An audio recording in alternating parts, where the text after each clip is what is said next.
brasileiro faz uso responsável de medicamentos? Cerca de 25 mil medicamentos são comercializados no Brasil.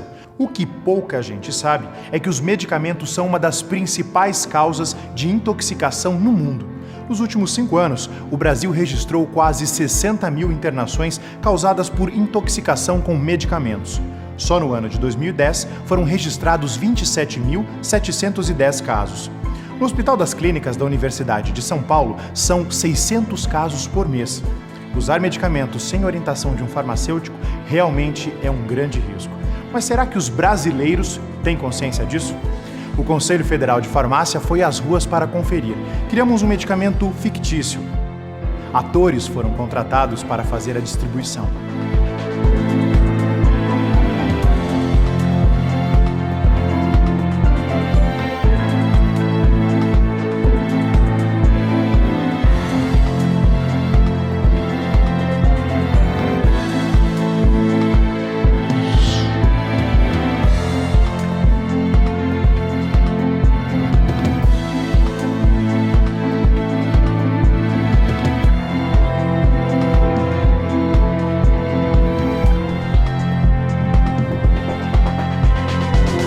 Enquanto o medicamento era distribuído, pesquisadores observavam o comportamento das pessoas.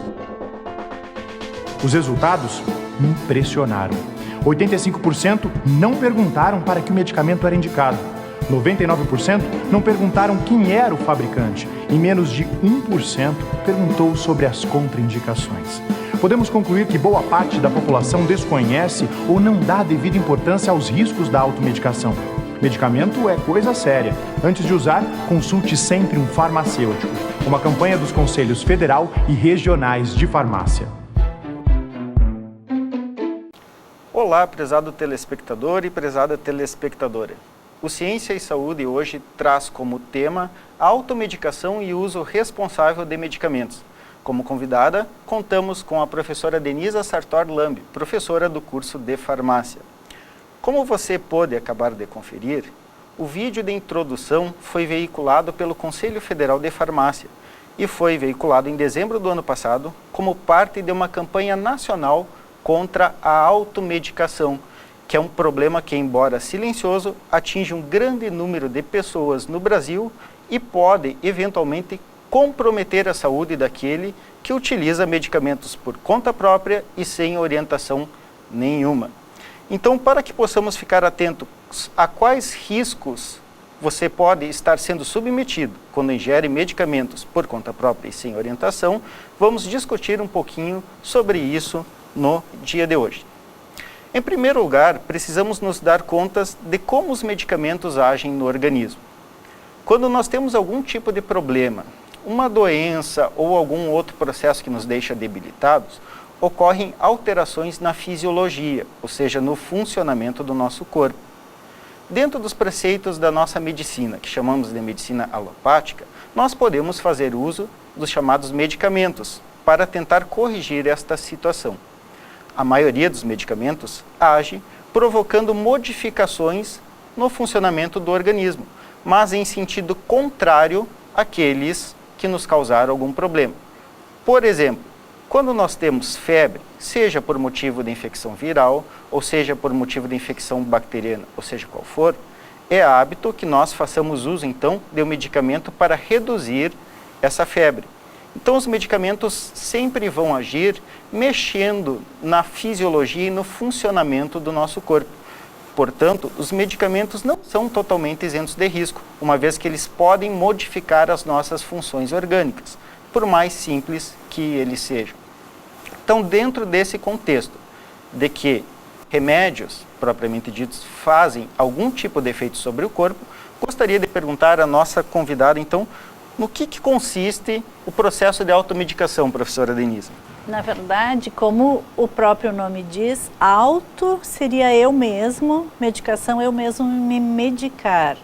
O que nós temos hoje? Hoje as pessoas têm algum tipo de problema de saúde que elas julgam básico ou irrelevante, elas acabam comprando medicamentos por conta própria ou aceitando a cooperação de familiares, de vizinhos que vão recomendar medicamentos. Então, elas acabam usando medicamentos sem nenhum tipo de orientação, sem nenhum tipo de critério, não levando em consideração que estes podem lhe trazer vários riscos à saúde.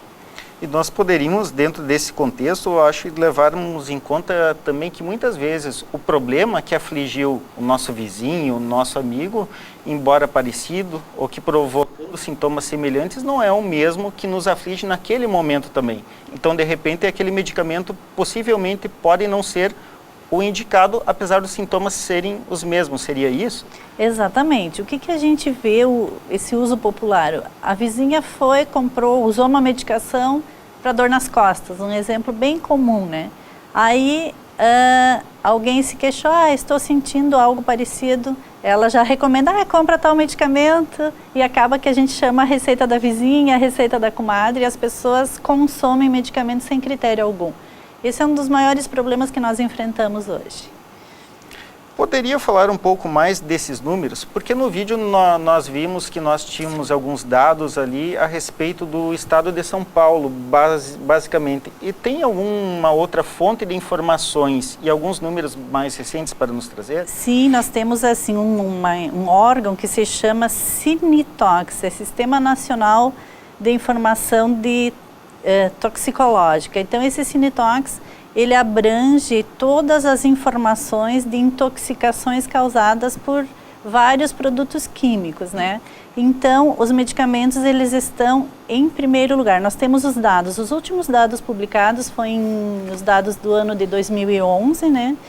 E o Sinitox, nesses dados a gente pode observar que o maior índice de intoxicação são por medicamentos. 29,18% das intoxicações que aconteceram em 2011, ela está em primeiro lugar no número de intoxicações, foram por uso de medicamentos. Depois tem outros produtos químicos que seriam outras posições inferiores, mas o medicamento está em primeiro lugar. Isso pode se concluir que é devido ao mau uso mesmo, né? Então...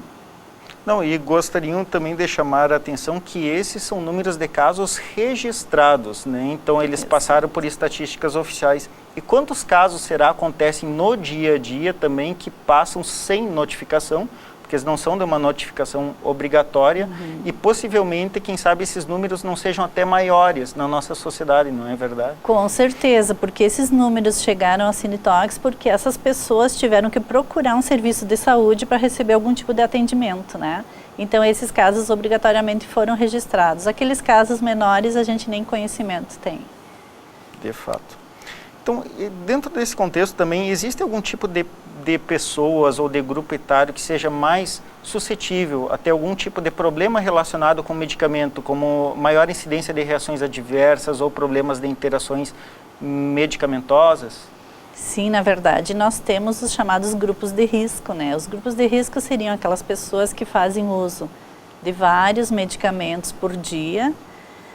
E esse grupo, e pessoas que usam medicamentos que têm doenças que exigem medicamentos de uso continuado. Por exemplo, hipertensão, pacientes diabéticos, que eles precisam da medicação diária para manter a qualidade de vida, né?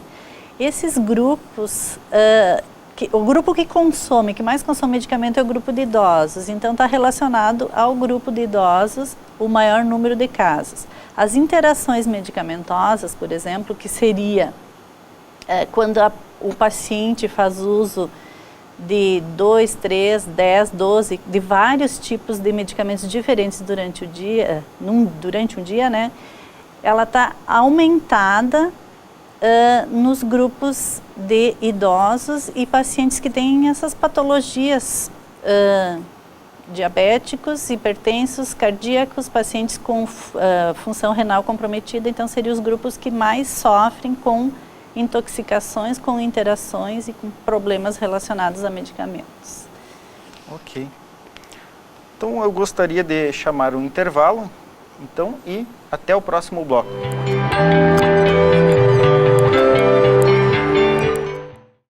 Respeitar os direitos humanos é respeitar 100% a liberdade. Respeitar os direitos humanos é respeitar 100% a cidadania. Respeitar os direitos humanos é respeitar 100% a diversidade e a paz. Respeitar os direitos humanos é respeitar 100% a dignidade e a democracia. Onde tem respeito, tem direitos humanos. Onde não tem, diz que 100. Diz que 100. Diz que 100. Diz que 100. Defender os direitos humanos é uma tarefa de todos. Faça a sua parte. Denuncie. João e Luciana vão se mudar para uma casa própria. Carlinhos vai entrar na escolinha de futebol. Luísa sonha em ser médica. João e Luciana não vão morar na casa nova. Carlinhos não vai mais jogar. E Luísa não vai ser médica. A imprudência e a velocidade destroem sonhos, interrompem vidas. Evite acidentes. Dirija com responsabilidade. Olá, bem-vindos de volta ao Ciência e Saúde. Agora, no nosso segundo bloco, nós contamos também com a professora do curso de farmácia, Viviane Cecília Kessler Nunes, especialista também em farmácia magistral. Seja bem-vinda, professora Viviane. E no bloco anterior, nós havíamos conversado sobre alguns grupos que são mais suscetíveis a fazerem uso dessa prática da automedicação e, em consequência, terem problemas relacionados com medicamentos. Gostaria de chamar a atenção também, não sei se seria o caso, professoras daquele grupo conhecido como atleta de fim de semana, que muitas vezes faz o seu exercício também sem uma orientação profissional mais especializada e que chega na farmácia buscando algo para as suas dores. Não estaria um exemplo também de automedicação e essa pessoa correndo em riscos talvez mais elevados por fazer uma prática de atividade física sem orientação? Com certeza, né? Começa já o começo da atividade é errado. Ele só pratica atividade física durante o final de semana, acaba gerando um esforço excessivo do corpo, né? E acontecem distensões, torções, aí chega a tardinha, vem a dor, corre para a farmácia, compra o relaxante muscular, compra a pomada para fazer a massagem, né? Então, é um problema realmente, porque no final de semana o médico já fica um pouquinho mais difícil o acesso. As pessoas acabam recorrendo à drogaria para comprar suas medicações, aí já vai com a recomendação do colega atleta, né? Que já recomendou, toma um relaxante muscular que vai resolver o problema. Então é algo que se considera bem relevante, sim. Então, mais um fator para nós chamarmos a atenção. Lembrando que dentro do ambiente da farmácia existem aqueles medicamentos chamados MIPs, que é a sigla para Medicamentos Isentos de Prescrição, ou seja, aqueles que não necessitam de uma prescrição médica para que a pessoa possa adquiri-los. Mas vale lembrar ao telespectador que, embora eles não exijam nenhum tipo de prescrição, eles não são isentos de risco, porque todo medicamento pode eventualmente produzir algum tipo de efeito adverso, algum tipo de chamado efeito colateral. Então, recomenda-se que o usuário busque algum tipo de orientação profissional. Dentro do âmbito da farmácia, o profissional mais preparado para atender a população, especialmente em relação à dispensação desses MIPs, é o profissional farmacêutico. Poderia falar um pouquinho, professora, sobre as atividades do profissional farmacêutico, especialmente na dispensação dos medicamentos isentos de prescrição ou na relação com o paciente, no que ele poderia contribuir e orientar ao paciente? Na verdade, eu diria assim, que quando as pessoas buscam a farmácia, elas estão procurando resolver um problema, né, um problema de saúde que elas estão tendo. Elas vêm com a receita médica ou sem a receita médica, né? No caso delas virem com a receita médica, o que o farmacêutico? Peça para falar com o farmacêutico vai dar toda a orientação em relação ao tratamento que ela deverá fazer, né? Inclusive, nós temos um fator interessante que nós consideramos como um risco também de automedicação posterior, é quando o paciente vem com a receita médica, ele compra o seu tratamento e existe a sobra de medicamento. Por exemplo, o paciente precisa tomar um comprimido de 8 em 8 horas por 7 dias, dariam 21 comprimidos. E ele compra uma caixa com 30 comprimidos, ficarão sobrando 9 comprimidos. Como medicamento não é um produto, às vezes não é fácil de se ter o acesso, às vezes ele custa caro, ninguém vai desprezar esse medicamento. Muito comum o paciente guardar o medicamento em casa e de repente um familiar ou ele mesmo volte a ter algum sintoma parecido com o anterior. O que ele vai fazer? Vai lá e vai usar os 9 comprimidos que sobraram do tratamento. Não é um tratamento completo e não quer dizer que o problema de saúde que aquela pessoa está tendo hoje seja o mesmo que aconteceu anteriormente. Então isso é um problema. Então a gente sempre pede que as pessoas, ao chegarem na farmácia, procurem a orientação do farmacêutico em relação ao tratamento, ao tempo de tratamento, aos horários que ele precisar fazer uso. Isso é no caso da receita médica, né? Mas de repente o indivíduo chega e solicita uma medicação isenta de prescrição, que são aqueles medicamentos que não têm a tarja vermelha, né? Os medicamentos tarjados deverão ser dispensados só com a receita médica, né? Ele vai pedir orientação. O mais importante aí também que essa orientação seja dada pelo farmacêutico. Ele deverá identificar o farmacêutico dentro do estabelecimento. O farmacêutico usa um crachá de identificação diferente dos outros funcionários, né? E ele vai pedir orientações. Eu diria assim, ó, não quer dizer que ele é isento de prescrição, que ele é natural, que ele é um chá, que ele não tem problema nenhum.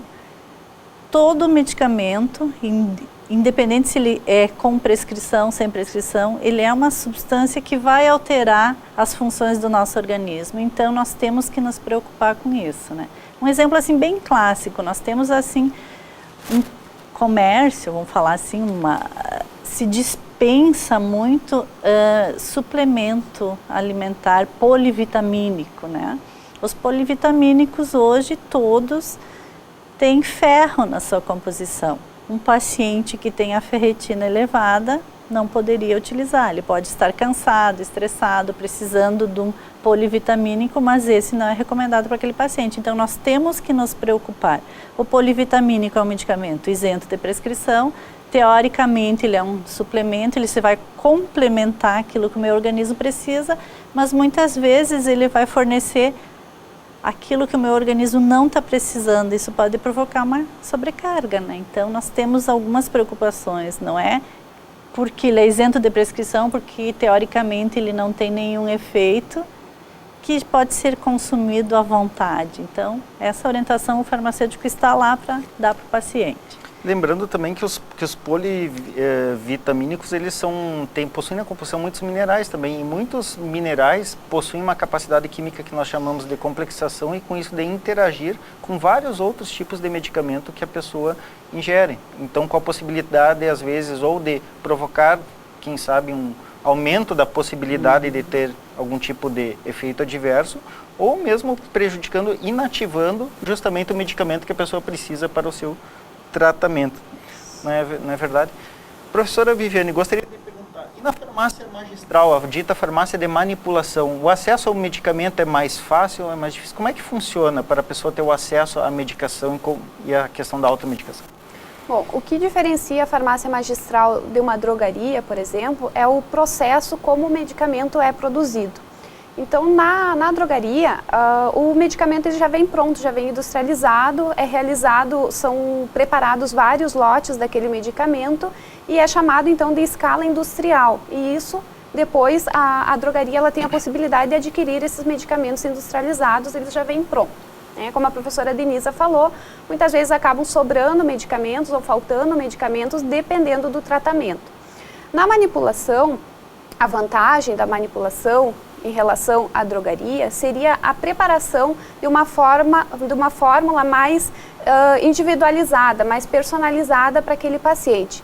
Então, quando o paciente chega com uma prescrição que ele precisa tomar, por exemplo, um medicamento uma vez ao dia durante 20 dias, vão ser preparadas apenas 20 cápsulas para esse paciente.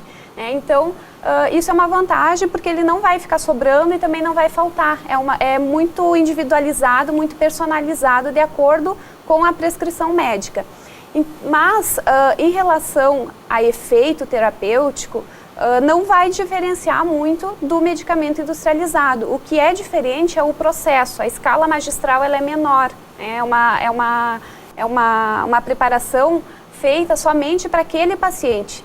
Então, essa seria a vantagem, de não sobrar o medicamento, da pessoa não ter que armazenar, né, na sua residência, não ter que utilizar posteriormente. Então, mas em relação a efeito, a automedicação, são os mesmos efeitos. Reações adversas vai ocorrer também com o medicamento manipulado, igualmente ao medicamento industrializado. Mas a manipulação, não é porque ela é o medicamento é manipulado, que o acesso vai ser mais liberal. Então, na manipulação também, o medicamento ele precisa ser preparado mediante uma prescrição médica, né? Não é isento, os medicamentos manipulados não são isentos de prescrição médica, com aquelas exceções, né, que a professora Denisa já falou. No caso do polivitamínico, como foi comentado antes, se o médico fez uma avaliação no paciente em que ele precisa de alguns tipos de vitaminas ou alguns tipos de minerais, na manipulação tem como ajustar essa formulação e não utilizar todas as vitaminas ou todos os minerais como a gente vê no medicamento industrializado. Então, mais uma vez, a formulação ela vai ficar mais personalizada, né? Então, são retirados, por exemplo, o ferro a gente consegue retirar da formulação, mas, logicamente, dentro da prescrição, conforme a prescrição médica. Ok, então podemos deduzir que a sobra de medicamento ela é algo indesejável. Aproveitando, entrando um pouquinho dentro de outro campo de assunto, a conservação dos medicamentos em casa. Já vimos que a sobra é algo a ser evitado, mas no caso da pessoa, por algum motivo, armazenar alguma caixa de medicamento em casa. Nós vemos da cultura popular colocar no banheiro, enfim, ou lá no fundo do guarda-roupa, em lugares que às vezes não são adequados em termos de temperatura, de luz, de umidade. Qual seria o indicado para nós bem armazenarmos um medicamento em casa e o destino dessas sobras, como é que poderia ser efetuado? Na verdade, nós temos um problema sério de conservação, com certeza. A gente sempre recomenda que as pessoas guardem esses medicamentos num local longe da luz, longe do calor, longe da umidade, que são os 3 fatores inimigos do medicamento que fazem alteração nesse produto, né? Então, assim, existe uma cultura, o armário do banheiro é que armazena tudo, né? Então, a gente tem que alertar o paciente, inclusive, em relação a isso no momento que ele adquire o medicamento. Outro cuidado que nós temos que ter em relação ao medicamento é crianças, né? Crianças versus medicamento não combina. E como normalmente os medicamentos de uso pediátrico, eles são com a cor modificada para se tornar mais atrativo para a criança, o sabor é melhorado, então muitas vezes até a mãezinha, numa boa intenção, relaciona a coisas boas, a balas, doces, para fazer com que o filho tome a medicação que ele aceite. Então nós temos que ter bastante cuidado em relação a isso. Nunca deixar em um local visível e ao alcance das crianças. Que as intoxicações elas acontecem em crianças na faixa de 2 a 4 anos, que é aquela idade que a criança tem a curiosidade de descobrir tudo.